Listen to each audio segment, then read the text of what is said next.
में हमारे साथ हैं दीपक भाई। ऑप्शन सेलिंग करता हूं जी। तो मेरा जो सिद्धांत है वो क्या है, हेज करो, उसके बाद 100 करोड़ लगा दो। महीने के शुरू में पैसा डालता हूं तो मुझे हर महीने जो घर चलाने के लिए पैसा चाहिए होता है वो निकाल लेता हूं। हम ऑपरेटरों के साथ बैठते हैं, हम ऑपरेटरों को जानते हैं। मैं तो करीब 1000 क्वांटिटी, 2000 क्वांटिटी, 5000 में करता हूं। तो जिसके पास बड़ा पैसा है, 10-5 हजार करोड़, वो ऑपरेटर है। आप उसके साथ काम करिए तो शाम को आपका भी नाम आएगा कि भैया इस आदमी ने 100 करोड़ का माल खरीदा। चार्ट में मोमेंटम कैसे कैच करते हैं। 50 लाख रुपए का लॉस आपने एक दिन में लिया। लोगों से मैं बिल्कुल भीख मांगता था। मैं बिल्कुल जब टूट के रोता था तो मेरी बीवी मुझे चुप कराती थी कि मैंने अपने बिजनेस के लिए इंडिया में इतना ट्रैवल नहीं करा जितना मैंने ट्रेडिंग सीखने में ट्रैवल किया। अगर मुझे कहीं स्क्रीन पे 1 करोड़ की पोजीशन लगा के मुझे 50 लाख, 1000 लाख, 2 लाख दिखाई देता है, भैया मैं अपना सिस्टम बंद करके घर को चला जाता हूँ। अगर उसके पास ये सारी नॉलेज है, मार्केट उसका स्वागत करेगा और उसको रिवॉर्ड भी करेगा। आज के पॉडकास्ट में हमारे साथ हैं दीपक भाई, जो कि पिछले 9 साल से मार्केट में काम कर रहे हैं और मार्केट के बहुत सारे उतार चढ़ाव, बहुत सारे फेजेस इन्होंने देखे हैं। और दीपक भाई जो है ऑप्शन ट्रेडिंग करते हैं। तो आज दीपक भाई से इनकी जो जर्नी है वो हम लोग जानेंगे। तो ये जो पूरा पॉडकास्ट है स्टॉक मार्केट पे रहेगा और स्टॉक मार्केट में भी स्पेसिफिकली ऑप्शन ट्रेडिंग के बारे में रहने वाला है। ऑप्शन बाइंग और सेलिंग के बारे में डिटेल में बात करेंगे कि ऑप्शन बाइंग के क्या फ़ायदे हैं, क्या नुकसान है, सेलिंग के क्या फ़ायदे हैं, क्या नुकसान है। और भाई से जानेंगे कि क्या करना चाहिए, बाइंग करनी चाहिए कि सेलिंग करनी चाहिए, उसके ऊपर बात करेंगे। तो भाई अभी जैसे आप ऑप्शन में ट्रेडिंग करते हो तो आप क्या ये काम पार्ट टाइम करते हो या फुल टाइम करते हो? मैं एक फुल टाइम ट्रेडर हूँ जी। अच्छा, फुल टाइम आप ट्रेडिंग करते हो।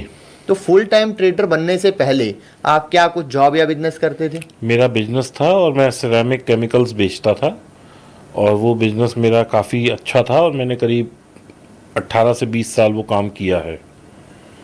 तो आपने जब 18 से 20 साल एक सिरामिक कलर्स का आपका एकदम वेल सेटल्ड बिजनेस था, तो उसको छोड़ के आपका कैसे मन हुआ कि स्टॉक मार्केट में आ जाएं?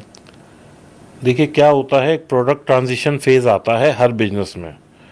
वो प्रोडक्ट ट्रांजिशन फेज़ जैसे मैंने पहले भी अपने 1-2 पॉडकास्ट में समझाया, मैं दोबारा बता देता हूँ कि एक प्रोडक्ट मार्केट में चल रहा होता है, मार्केट उस प्रोडक्ट को डिस्कार्ड करके नए प्रोडक्ट पे आ जाती है। तो जो प्रोडक्ट पहला प्रोडक्ट होता है वो बनाने वाली फैक्ट्रियाँ ख़त्म हो जाती हैं। ऐसे ही कुछ मेरे साथ हुआ। इसका उदाहरण ये है कि पहले रील वाले कैमरा होते थे, अब डिजिटल कैमरा आ गए। तो मैं वो रील वाले कैमरे वाली फैक्ट्री था, आप ऐसा समझें। या आप ऐसा समझें कि मैं कैसेट बनाता था, कैसेट के बाद सीडी आ गई, सीडी के बाद डिस्क प्लेयर्स आ गए, डिस्क प्लेयर्स के बाद वो वॉकमैन छोटे वाले आ गए, या एप्पल के आईपॉड आ गए, और अब आजकल यूट्यूब और स्पॉटिफाई आ गया। तो this is called product transition. तो ऐसे ही मेरे प्रोडक्ट में हुआ। और जो नए फैक्ट्री की कॉस्ट थी वो कैपेक्स इतनी ज़्यादा थी कि मैं उसको जस्टिफाई नहीं कर पाया कि नया प्रोडक्ट बनाया जाए और इस धंधे में रहा जाए। तो इसलिए आई डिसाइडेड टू क्विट। अच्छा, वो तो आपने छोड़ दिया, उतने तक तो समझ में आ गया।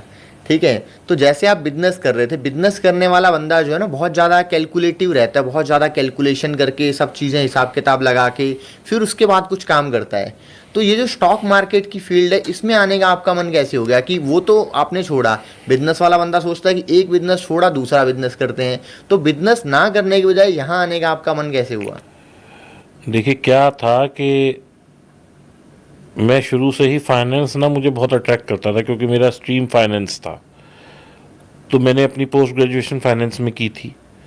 तो मैं जब फैक्ट्री चलाता तब भी मैं देखता रहता कि भाई डॉलर का क्या प्राइस है, मार्केट कैसे चल रहा है, मार्केट में कितना इन्फ्लेशन है, जीडीपी क्या चल रहा है, या अपने यहाँ क्या क्या फ्लक्चुएशंस हो रहे हैं जो कि प्राइस सेंसिटिव हैं because of the economy, gold का क्या भाव है। तो ये सब मैं शुरू से ही मेरा एक रुझान था। चाहे और उसका दूसरा, बिजनेस से कुछ खास उसका मतलब बिजनेस डायरेक्ट से कोरिलेशन नहीं कोई है। रिलेशन नहीं था। सेकेंडली, जब मैं क्लास 12th करके जैसे ही मैं 18 साल का हुआ तो मैंने अपने पापा से कहा कि भाई मेरे को एक वो खुलवा दो आप, डीमेट अकाउंट।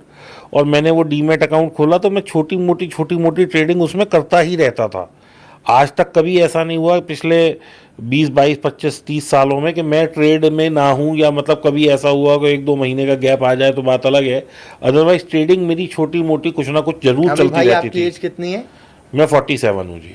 अच्छा, 47 की, और 18 साल की उम्र में आपने अपना अकाउंट खुलवा लिया? पहला अकाउंट खुलवा लिया जी मैंने। अच्छा, तो मतलब वैसे आपको 9 साल एक्टिवली काम करते हुए हैं। उससे पहले मैं फैक्ट्री चला रहा था, लेकिन फैक्ट्री चलाने के साथ साथ भी मैं कुछ ना कुछ ट्रेडिंग करता रहता मतलब था। ओवरऑल जो आपका एक्सपीरियंस है 29 साल का है मार्केट जी, में। और मैंने कोई ऐसी चीज़ नहीं है जो ना करी हो। मैंने CBSE यानी स्टॉक मार्केट भी करी है, MCX भी करा है, फॉरेक्स का मुझे किसी ने दिखाया, फॉरेक्स भी करा है।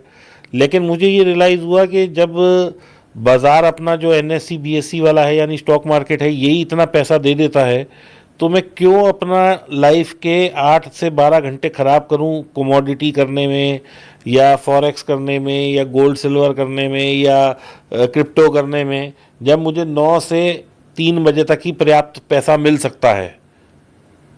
तो फिर आई डिसाइडेड कि I will quit everything and I will do only this. देखिए, मेरे पास जो पैसा है वो तो सीमित है।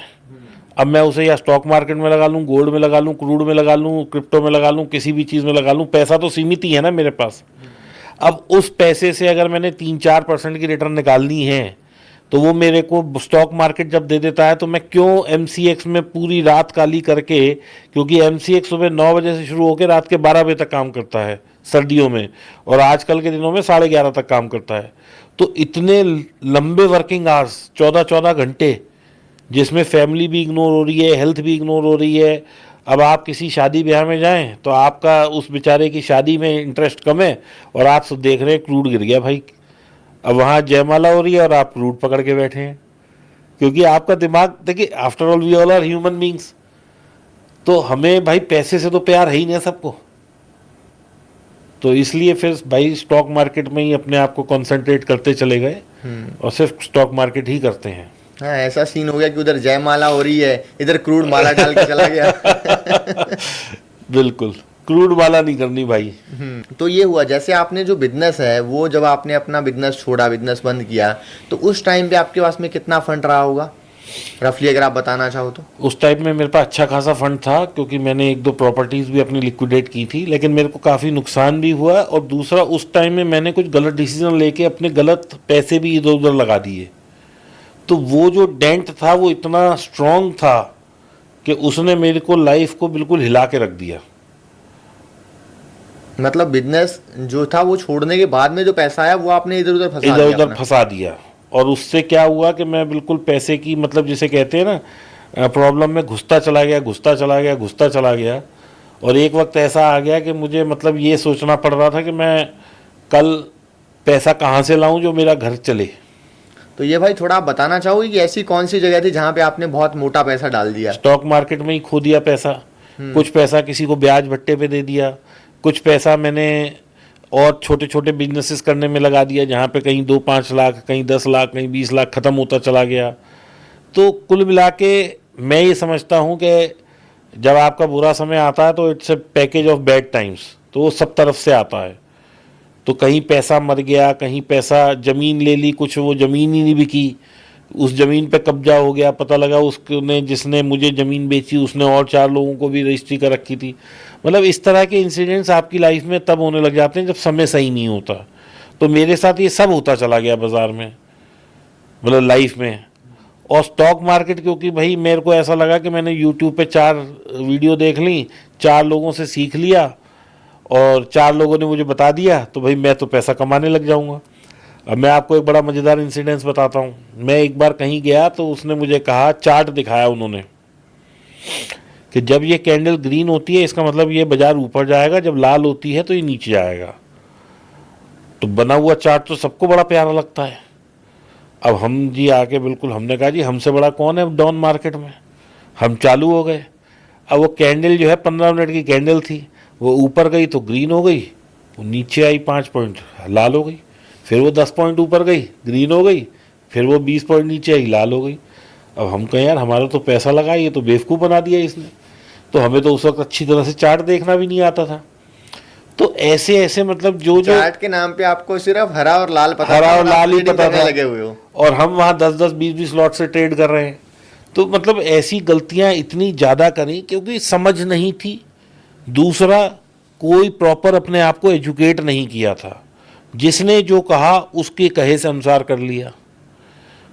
एक बार ऐसे ही कोई फ़ोन पे SMS आ गया कि भाई ये वाला स्टॉक है, ये बढ़ने वाला है और इसमें आप इतने ले लें, और हमने बेवकूफ़ बन के वो क्वांटिटी, जैसे वो हमारे लिए ही कह रहा था भाई तुम्हें ही कमाना है, उस वक्त हमने ये अकल नहीं लगाई कि कोई हमें क्यों कहेगा कि तुम्हें ये रास्ता दिखा रहा हूँ मैं कमाने का।